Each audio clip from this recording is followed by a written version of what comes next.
Hello everyone! Today I'm going to go through which timers that I use for cubing. I mainly time my solves on my computer, but sometimes I time them on my phone as well or on a stack mat. So I want to go through all the different methods that I use to time my solves. The first method, and the one that I consider the least reliable, is my phone timer. I don't really do that many solves on my phone, but I do use csTimer, which is for iOS, and I've been using it for a few years. I don't really have any problems with it. It gives you a scramble up at the top, then along the bottom there are menus for your timer, stats, help, and more. That'll give you gesture controls and access to settings and things like that. The interface is really simple, really clean, and it just works. Now there has been a lot of issues with csTimer giving you ridiculous scrambles, maybe like a 2-move 2x2 solution, but it's really kind of rare, and most of the time I feel like the scrambles are fair enough, so I've never really worried about that before. Alright, so over here on my laptop, this is where I do the majority of my solves, and I typically use one of two websites. So the first is cubicletimer.com. This is obviously the Cubicle brand timer. They acquired it from I think the timer used to be called CubeZap, so you might recognize the interface. I think it looks really nice and clean. You have these floating shapes in the background. You have this graph at the bottom, which I really like because you can see all the statistics. And then you have the draw scramble over here in 3D, and your time list over here on the left. You can also switch sessions up here in the top between different types of cubes. And you'll notice over here there's a section to log in. Basically, it's supposed to be a cloud-based timer so that you can access your solves from anywhere. So this is my general use timer for 3x3 primarily. Otherwise, I will be using csTimer Plus. So csTimer Plus, if you don't know, is a extension to the regular csTimer. It's a Google Chrome extension. You can download the extension by going to csTimer.plus and installing it from there. Once again, just a Google Chrome extension. It's basically the same website, but the extension adds new features, and one of those features is the ability to have custom inspection voices. So recently, I've actually been working with the developer of this, Mateus, and he was kind enough to offer me the chance to have my voice in the timer. So as you can see, if you go up to your settings and click on timer and go to voice alert of WCA inspection, you can click on lights camera cubing.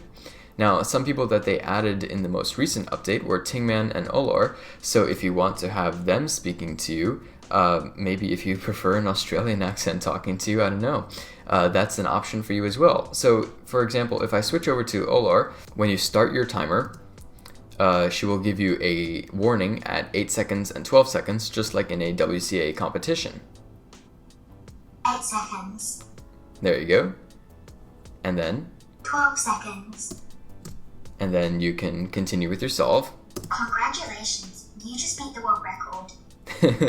I didn't know that that was a thing, so I got, I guess, sub 3.47 and I beat the world record.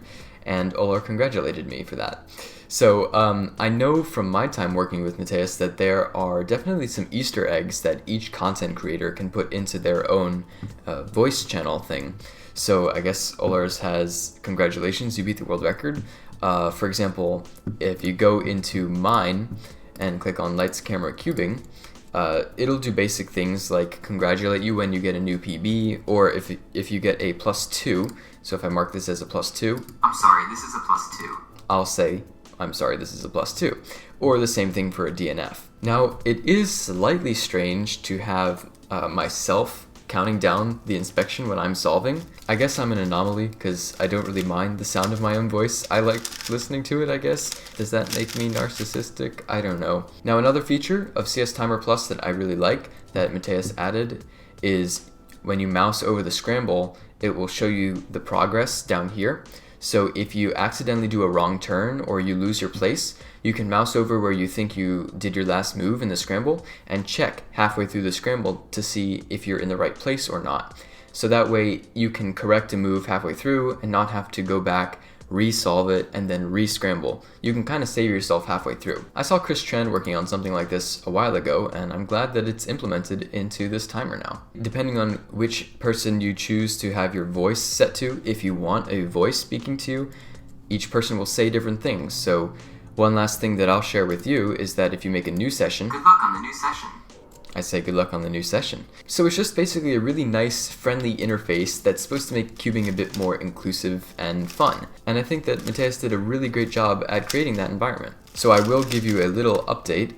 There's a hidden Easter egg if you click around on different settings within my voice. So make sure you have option, timer, voice of WCA inspection on lights, camera, cubing, and then you'll get my voice throughout the timer. There's one extra Easter egg that I haven't shown you yet, and I'm curious if anyone using this timer will be able to find it. If you can find it, I'd love to hear about it. There was also a feature added in the newest update to csTimer Plus, where if you want to use your inspection during the typing interface, which is something I actually do a lot, you can just click the space bar. Previously you had to go here, click mouse over and click the button. But now as long as you're like in this typing box, if you click the space bar, it will start the inspection countdown, and then you don't have to mouse over and find the button every single solve. And this is something I use a lot. 8 seconds. Once again, it still gives you the same countdown. 12. For mine, I say 8 seconds and 12. Some people like to say 8 seconds and 12 seconds, or just 8 and 12. But 8 seconds and then 12 is what I say when I'm judging in a competition, so that's the way I input it into csTimer. But that's basically it for the basic overview of csTimer Plus. Once again, I'd like to give a huge thank you to Mateus for integrating my voice into this timer. I really appreciate that opportunity, and I'll leave a link to his Instagram in the description of this video if you'd like to support his future projects. So that wraps it up for the cubing timers that I use to time all of my cubing solves. Once again, if you're able to find that Easter egg in csTimer Plus, I'd love to know. So leave a comment down below and I'll be sure to heart your comment. So that's all for this video. Thanks for watching, guys. Bye.